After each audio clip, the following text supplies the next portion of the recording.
I'm just gonna jump into this one. So Life is Strange episode 3. Welcome to my review, guys. So this is really moving along fast. It seems like just last week I uploaded my video on episode 2. Oh, wait, never mind.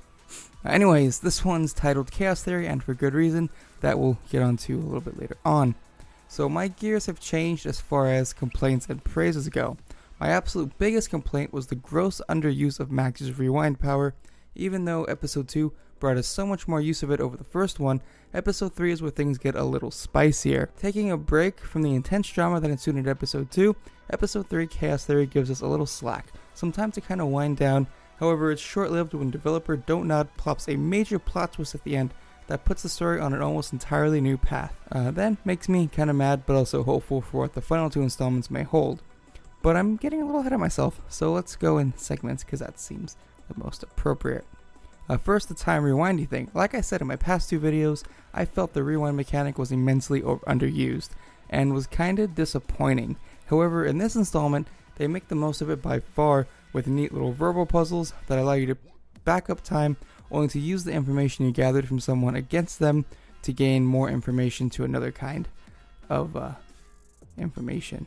To another kind of annoying fetch quest that has you make a pipe bomb to blow into the principal of Blackwell's office to gain more information on certain students and things of that nature. You also learn a lot about a lot of the different characters, like Rachel Amber, the missing girl I failed to mention in detail before, Frank, the annoyingly creepy drug dealer who made his debut in the prior episode but is still not important enough to mention in detail yet, to David, the annoying head of Blackwell security, and Chloe's stepfather, whom I also never mentioned, and even a little more about Chloe and the main protagonist Max, even though it has a slightly calmer feel, like atmosphere, than the prior 2 episodes. Episode 3 really seems to be focused on the narrative, which I really appreciated, even though it went a little slow at times, an issue that tends to be common in these types of games. To expand on that, towards the end of the episode, we're introduced to a whole new other aspect of Max's power that pretty much just says right now that I could never complain about its underuse again. One that allows her to go back into the past through an old photo of her and Chloe to prevent Chloe's father from taking his car into the fatal car crash that, well, killed him, hence the word fatal, and changes the events leading up to Max and Chloe's reunion in Arcadia Bay almost completely. So yeah, I'll do my best not to say much more because I really hate discussing major plot points in these videos, even though I'm probably allowed to, but you know, feels bad. I'm still in love with the artwork and music choice. I believe this game was scored really well, almost as well as my favorite Tom Cruise movie Top Gun, which I just found out was filmed in part in my home city, but not quite as good. It's almost an insult to whoever scored Top Gun to compare the two but the game is still really well scored. However, the dialogue can still use some work. There are still a few like misplaced one-liners, some awkward delivery choices, and phrases the character used in a context that really irked me.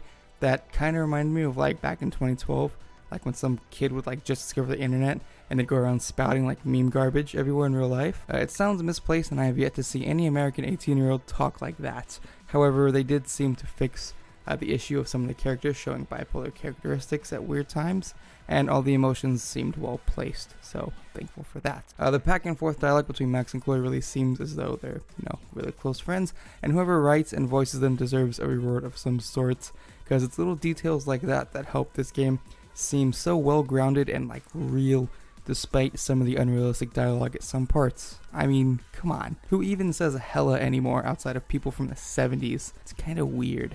So my final verdict, this is the episode where the game's storytelling outweighs all my prior dialogue issues, the weird one-liners, odd delivery choices, and all around awkwardness in some parts. Episode 3 doesn't bring many huge moral choices like the past 2, but it develops the narrative into something much more than it was, and I appreciate good storytelling because I'm bad at it. I can ignore all my prior issues and just enjoy the installment for the narrative, which is all I really want in a game like this. I'd still recommend it to just about anybody. It's a cheap game with high replay value.